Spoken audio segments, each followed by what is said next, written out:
and welcome to Cosmetics Business in Conversation with Spectra Packaging. I'm Becky Barge, News Editor at Cosmetics Business, and for today's conversation, I am joined by Jonathan Powell, Sales Director of Spectra. Hi, Jonathan. It's a pleasure having you on Cosmetics Business in Conversation with Spectra. Hi, Becky. It's lovely to be invited. Thank you very much for having me. It's our pleasure. So I know that we're here for you to tell us a little bit more about Spectra Packaging, what it is that you specialize in. So I guess let's start at the very beginning. And what is Spectra and what is it that you do? Okay. Spectra Packaging is a manufacturer of plastic packaging, predominantly for the toiletries and cosmetics industry. We've been in business since 2008. So we're just coming up for 14 years. We're a privately owned company, and we do anything from extrusion blow molding bottles, injection stretch blow molded bottles, injection molded closures, and then we also do things like silkscreen printing and hot foil stamping for decoration. And we even design and manufacture our own tools, whether that be sort of standards, which we've got nearly 300, or whether it is bespoke tooling for our customers. Amazing. And I think it would be really interesting to know for our viewers here, as a packaging supplier, what are the challenges that you're facing, due to the increasing awareness around plastic and the environment? That's a really good question. There's a lot of misinformation out there at the moment, and plastic is hugely under the microscope and has been for the last sort of 3 years or so. It's really easy to assume that going out there and just replacing plastics with alternative materials is going to solve all of our environmental issues. And really, that's not the case. We've had a huge amount of demonization of plastics, and really what that ends up doing is minimizing or devaluing the actual environmental values and societal values that plastic really plays, which I think has probably been highlighted a lot more during the COVID-19 pandemic when we've talked about PPE, ventilators, down to sanitizer containers and things like that. So it's really easy, and it really has been a massive focus on end of life. There's been lots of very emotive images in the media, it sees of plastic floating, or islands of plastic floating out there and things like that. But really, a lot of these challenges, that end of life is only one part of it. A lot of these challenges are avoidable if they're handled responsibly. Converters like ourselves, we've got huge responsibility to take on brand owners, but also we need to really be addressing things like infrastructure for recycling, and also consumer behaviour, which plays a massive, massive part. It's important that we're doing our part, but if somebody drinks a bottle of soda and then throws that just out onto the side of the road, onto the pavement, whatever, that's not being disposed of responsibly. Similarly, if it's going to general waste and we're not segregating things out to recycling, so that's not helpful. Yeah, it's a tough balance in, consuming and then also having the infrastructure to be able to deal with those products and then make sure that they're sent to the correct place. It is, but it's not a new issue. I remember as a child taking a glass bottle back to the corner shop and getting my 20 pence back from the guy behind the counter, in a very formative deposit return scheme system, which actually, in significant parts of Europe, they already operate. Consumer behaviour is hard to impact, and infrastructure is hard to impact, but where there's a will, we're used to seeing big glass recycling bins, in our supermarket car parks and so on and so forth. We're starting to see an increase in segregated bins in public spaces. Retailers, people like McDonald's have been doing it for quite some considerable time. If you go into a McDonald's and you see, you put your non-recyclable waste here and you put the other bits here. So infrastructure's starting to get there. But again, consumer behaviour needs to be impacted. And I think realistically that will happen with things like deposit return schemes, where actually we're reinforcing the value to the consumer and then saying, right, you need to do something about that. If you want your money back, take your bottle back and you'll get something back for that. Yeah. And infrastructure, consistency is another battle when we talk about infrastructure. It's great to see the private sector doing it, and it's great to see local councils making a real effort. But all the while that we are leaving decisions around waste management to local councils, we really are missing the opportunity to unify across the country. in some places, recycling simply goes for incineration to generate electricity. That's not really the right way to be handling these things. But by leaving it to the local councils, we're not giving that infrastructure a chance to really unify and homogenise across the country. Yeah, I mean, and on that point, talking about infrastructure and cycles, am I right in saying that Spectra has just carried out its own independent LCA? In B, for people that don't know what that is, could you maybe explain a little bit more about that and your findings? Yeah, absolutely. So I mentioned earlier, we talk hugely about end of life, and the focus is very much on end of life. But when we're talking about the environmental impact of our packaging and the things that we consume, end of life is really just only one piece of the puzzle. So what we really need to be looking at is the whole life of our products. And this is done by something called a life cycle analysis.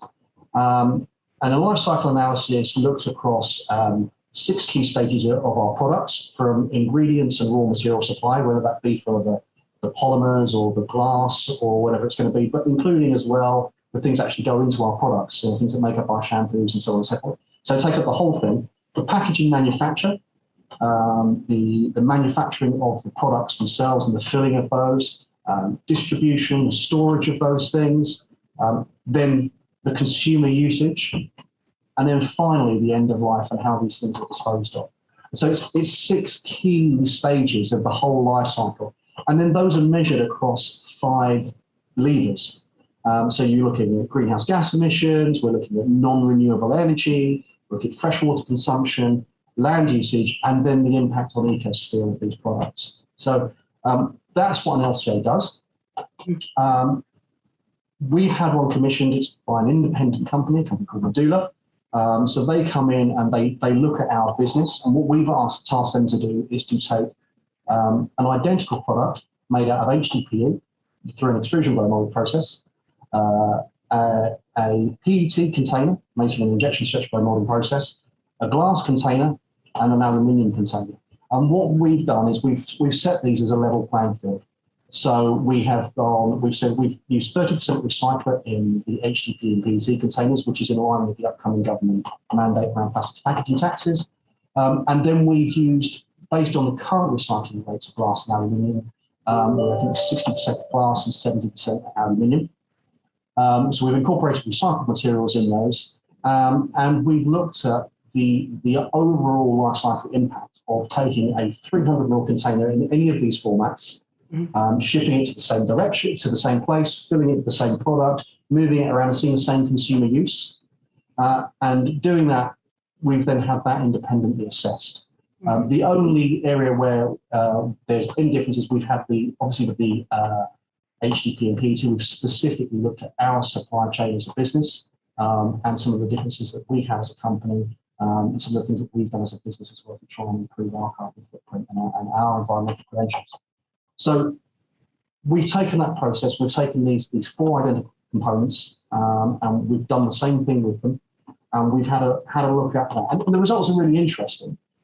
So if I was to take a couple of the levers, for example, so if we were to talk about greenhouse gas emissions, which everyone kind of understands, if you make 100,000 HDPE containers, the equivalent greenhouse gas emissions would be like traveling a little under 18,000 miles in a regular passenger car. Okay. That's the kind of greenhouse gas emissions you're looking at. If you were to replace that HDPE bottle with an aluminium container, it would be the equivalent of doing over 51,500 miles in the same car. So we're talking nearly 3 times higher greenhouse gas emissions versus an HDPE container, which is significant. Similarly, if we talk about fresh water consumption, so to make that same volume of HDPE containers, that same 100,000, you're talking about 1.2, 1.3 days worth of water usage for an average household in the UK.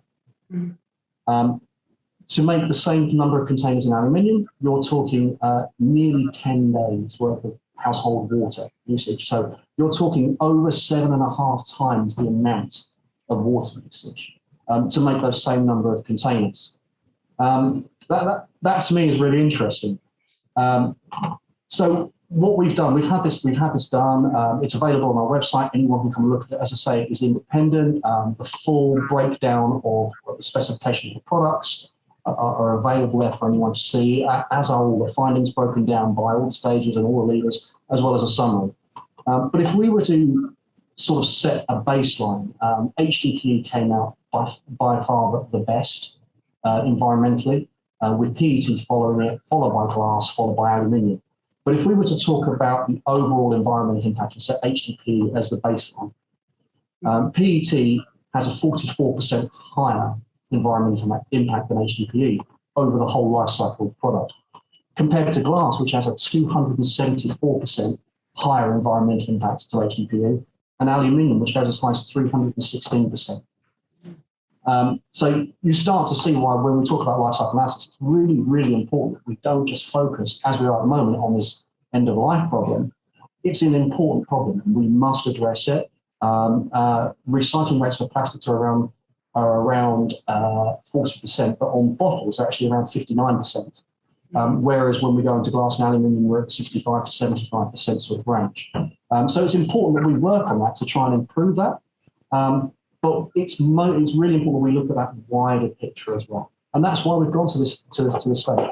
Yeah, I think it's, there is a common misconception that by getting rid of plastic straight away, opting for something such as glass, that it's an easy fix. It's not quite as simple as that. There are so many other factors that play into that. And there is a place for plastic within this world. It's an incredibly useful tool. It's just, being able to dispose of it correctly. And your findings show that it is useful, and shouldn't have this black mark on it as much as people do think. And you're right, it's the right product for the right thing. If I go to the supermarket and I buy a broccoli that's wrapped in shrink film, is that the right use for plastics? Yeah. I'm not certain about that. You'd have to start looking at what that does to protect food and how that impacts food waste and so on and so forth. But there is a question mark that needs to be answered there. But when we start looking at things like we've just gone through, and we're talking about a 300 ml container being used to package our personal care items, it's very evident that this is the right way to be doing it. But actually what we need to be doing is addressing that end right area and saying, well, let's address that, let's improve our recycling infrastructure, let's place a higher level of value on it, so that we can deal with that. And we'll take something that's all very good and make it even better. Yeah. And that's really where we feel that focus needs to be. Yeah, couldn't agree more. And Jonathan, you mentioned a little bit earlier about the new tax that's been brought in by the government. What's Spectra's sort of stance on that? What's your position on the government's forthcoming plastic tax? Well, I think overall we're supportive of the idea. We think that it's something that should be done. Spectra has been championing recycled materials since we started. So way back in 2008, from day one, we've been out there trying to get people on board. And it's lovely to see government legislation behind it, and also a change in consumer behaviour. I remember having meetings right back in 2008 with early clients and showing them recycled material boxes, and I went, oh, it doesn't look very nice. I don't know that our consumer will buy that.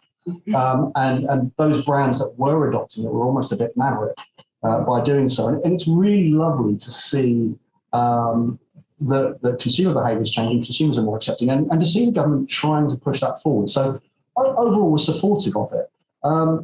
There are going to be some challenges that come alongside that. And we touched on it earlier about infrastructure. When we start talking about moving everybody to 30% recycling, we're going to seriously put strains on the infrastructure. We're going to see feedstocks becoming harder to get hold of. We're going to be seeing that increased demand is going to spread that thinner and thinner and thinner, which is going to cause a challenge.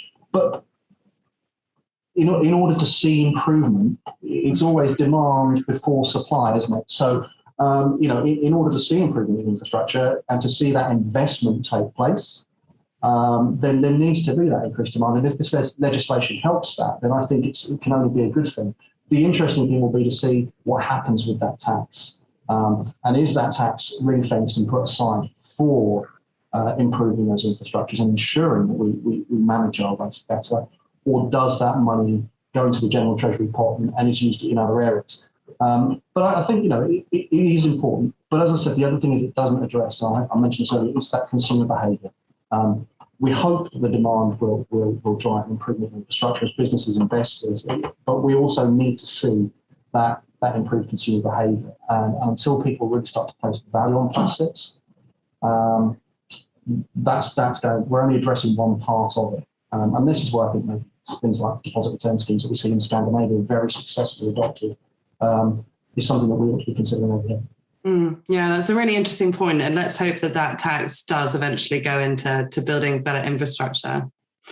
And Jonathan, as well, you mentioned sort of PCR, plastic, and demand for growing amongst consumers. What are the different options out there for beauty brands in terms of PCR percentage? How do those different options look, and are they suitable for beauty brands? Yes, so that's again, it's a good question.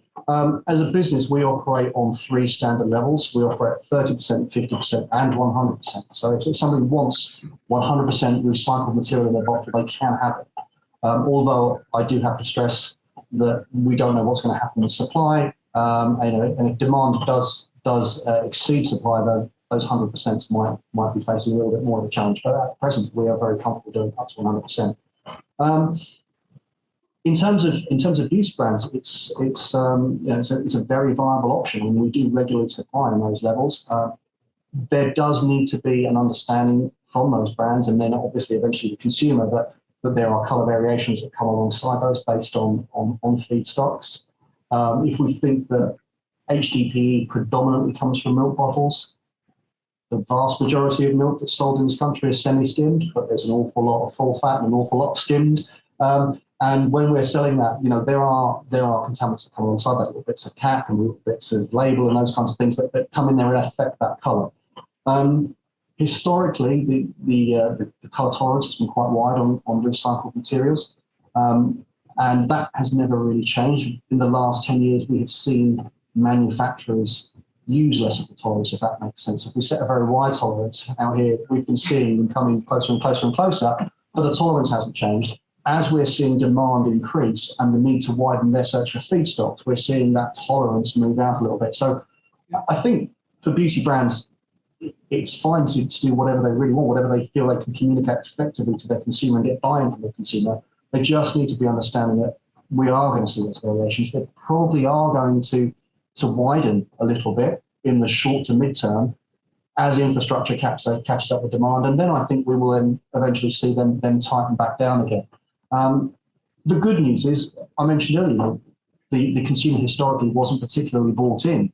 But with this heightened media presence and this heightened awareness of plastics and recycling, I think the consumer now is a lot more open to these kinds of things, and they're a lot more savvy. They see that kind of colour variation and they know what it means, and it's almost like a badge of honour. It's integrity. It's showing that we are using it. So I don't think brands need to be as concerned as historically we would have been maybe 10 years ago. Yeah, I totally agree. I think even more now so, consumers are much more receptive to it in a way. If they see that something's a little bit different or it's not necessarily quite right, in a way, it's a form of, eco badge on there in a way for brands. Yeah. That's what they want to be showing, that we're taking those steps to do something different. That's exactly right. And that's the change of consumer habit, consumer action that we have seen over the last 10 years. Yeah. So what is it, Jonathan, that Spectra are doing to sort of help beauty brands, do the right thing? Well, as I mentioned earlier, since our inception in 2008, Spectra has really been championing recycled materials. But it isn't just recycled materials.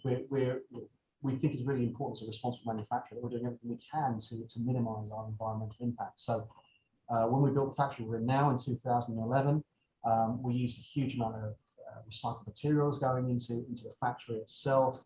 We've planted over 650 trees around our sites. We use a lot of much more energy efficient technology. So we're using things like air source heat pumps to run all of our heat throughout our factory. All of our lighting has just been moved from energy efficient bulbs to LED bulbs throughout the entire factory. And as we expand, we're constantly assessing what technologies we're using and how we can reduce our impact. Obviously, as a growing business, we're always effectively consuming a little bit more, but it's about trying to reduce our environmental impact, our carbon footprint on a per container basis. And we do a huge amount of that because we think it's important for us to take that level of responsibility.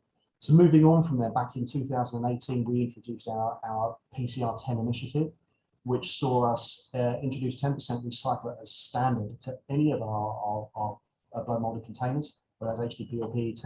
So if you were working with Spectra, that's what you were getting.